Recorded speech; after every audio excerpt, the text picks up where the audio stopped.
The Golden Age of the Nile, a kid-friendly story of the new kingdom of Egypt. A voice from the Nile. Hello there. My name is Neferu, and I live in the bustling city of Thebes, the jewel of Egypt. The year is far, far in the past, over 3,000 years ago, but to me, it is now. The warm sun shines on the wide, blue Nile. Boats drift past carrying grain, gold, and even monkeys from faraway lands. I'm just 12 years old, but already I help my mother weave linen cloth and my father trade goods in the marketplace. My home is small but bright, with whitewashed walls and a roof where we dry dates and figs.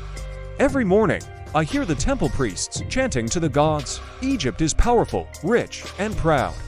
People say, this is the new kingdom, the greatest time our land has ever seen. But it wasn't always this way. How the new kingdom began. Before I was born, Egypt went through hard times. Strange warriors called the Hyksos came from the north and ruled parts of our land. They had fast horses and strong chariots, which we had never seen before. For many years, Egypt was divided. The people in Thebes never forgot their pride and fought back. One brave pharaoh, Ahmose I, led his army with determination. His soldiers used the Hyksos' own chariots against them and finally drove them away. With victory came unity. Egypt was whole again. This was the birth of the new kingdom. Around 1550 BC, Ahmose rebuilt cities, reopened trade routes, and filled our temples with treasures to thank the gods. The pharaoh, a living god in my world. The pharaoh is not just a ruler, he's a living god on earth, chosen by Amun-Ra, the sun god. People bow when he passes, his word is law, and his image is carved into giant stone statues, so he can watch over Egypt for all eternity. The pharaoh commands armies, builds temples, and makes sure the Nile's floods are honored with festivals. Sometimes the pharaoh is a man, but not always. One day, Egypt would even have a woman pharaoh, but I'll tell you that part later. Life in the new kingdom. Even though pharaohs are grand and mighty, most Egyptians live simple lives. In my house, we eat bread made from barley, vegetables from our garden, and fish from the Nile. Meat is for special days. My little brother goes to school to learn reading, writing, and counting.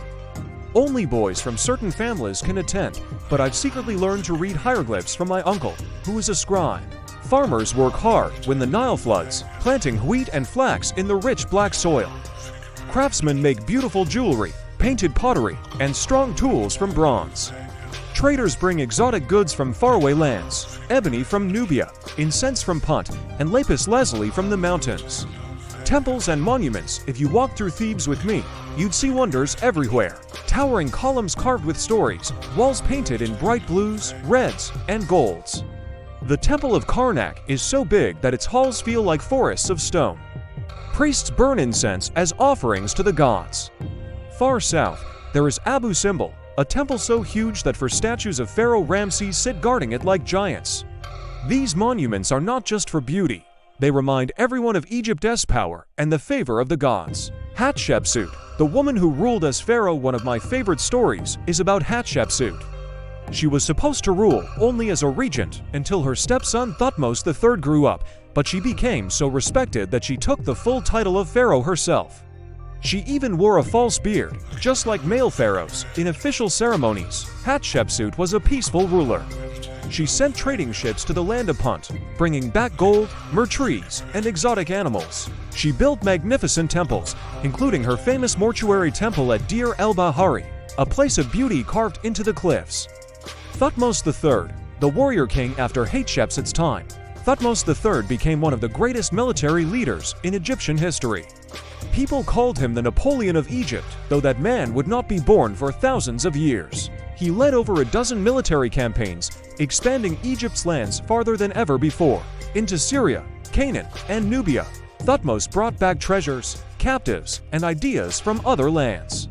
Egypt became richer and stronger, and the pharaoh's empire stretched across much of the known world. Amenhotep III and the Golden Age. By the time Amenhotep III ruled, Egypt was at its most powerful and wealthy.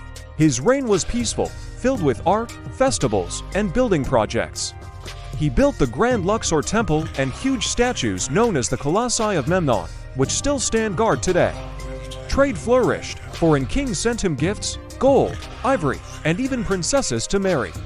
Egypt glowed in the sunlight, truly the golden age of the Nile, Akhenaten, and the sun god's revolution. Then came a pharaoh who changed everything, Akhenaten. He decided Egypt should worship only one god, Aten, the sun disk.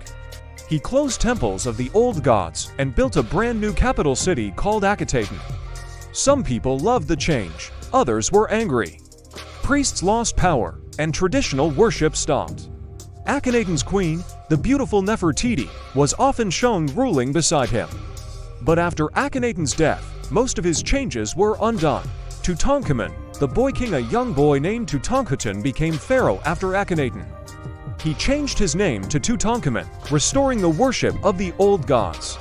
He died young, only about 18 years old, but his tomb was discovered thousands of years later, almost untouched, filled with gold, jewelry, and treasures that told the world how glorious the new kingdom once was. Ramses the Great. No ruler is remembered more than Ramses II, called Ramses the Great. He ruled for over 60 years, fought great battles like the one at Kadesh against the Hittites, and built more statues and temples than any other pharaoh. Ramses declared himself a god among men. His face was carved into cliffs, his name etched into stone so deeply it could last forever. Even today, travelers stand in awe before his works, the end of the new kingdom. But no kingdom lasts forever. After Ramses, weaker pharaohs ruled. Invasions from the sea peoples, costly wars, and trouble with neighbors drained Egypt's strength. By around 1070 BCE, the new kingdom faded into history, and Egypt entered another period of decline. The legacy, even though the new kingdom ended, its monuments still stand. The temples, statues, and tombs whisper stories of pharaohs and people who lived thousands of years ago. Their art, writing, and discoveries still inspire the world today. Farewell from the Nile, and so, my story comes to an end. I, Neferu, stand on the banks of the Nile as the sun sets, painting the sky in gold and red. The river flows on, carrying our history into the future. If you ever see the great monuments of Egypt, remember the time when we ruled the ancient world, the time of the new kingdom.